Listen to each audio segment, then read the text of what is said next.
Hi, I'm Linnea Johnson, and I'm doing a virtual debate rebuttal to Alexandra Rowland, and her debate topic was, should the U.S. continue to support Ukraine with money and weapons? And she said that we should not continue to support Ukraine. Now, her reasonings I do agree with, but because this is a rebuttal video, I'll say why I think that we should. So her points were, domestic priorities come first. I agree with that. They should come first. We have a homelessness problem, which she mentioned. We have a national debt problem, student debt. Doesn't matter what kind of debt, we have it. She also mentioned there's no end to this war, it seems like. It seems like it's going to keep going. There's no guarantee of success or even failure. And she's right about that. But Alexandra, I do want to say that thank you for your service. You did mention 2 times in your video that you're military. I had no idea until I like squinted and saw your picture. I was like, oh, okay, I see the camouflage, but I don't know if that's fashion. But we didn't know. So if you wanted to choose that reasoning because you're in the military that we shouldn't support Ukraine, that's also fine. Like, that's okay.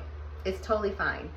But I do want to mention, because of the time that we're in right now, we're in the Trump administration, when it comes to education, like using our money to fund education, he wants to dismantle that. He fired half the Department of Education and took over the agency that administers student loans, which kind of makes sense because my student loans are being held. I wonder why. But, you know, for low-income students. He wants to just dismantle it. There's that. Also with healthcare, because you did mention healthcare, Trump's mega bill is limiting healthcare access. 5 reasons, 5 things I want to mention about that. People will have to work to stay on Medicaid. Less cash means less care in rural communities.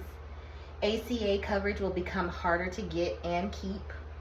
Those on Medicaid will pay more to see the doctor.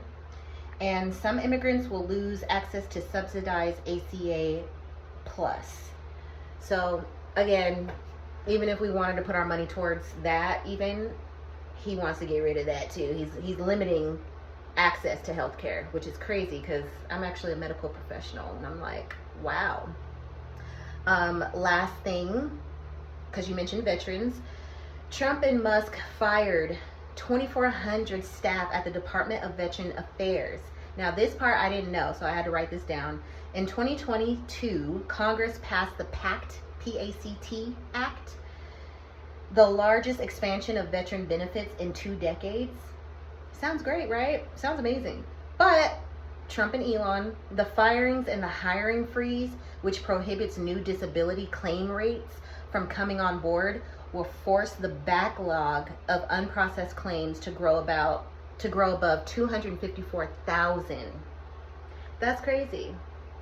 So unfortunately, when it comes to education, healthcare, and veterans, during this Trump administration, he wants to get rid of all of that and limit access, limit money, limit funds. Like, unfortunately, that's where we're at.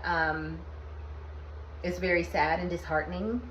But again, like I said, I do agree with your reasoning of we should be taking care of our problems here first, in the homeland, domestic first. But unfortunately, our money is going to other things. So I hope you have a good rest of your college career. I really enjoyed looking into this debate, and have a good rest of your day.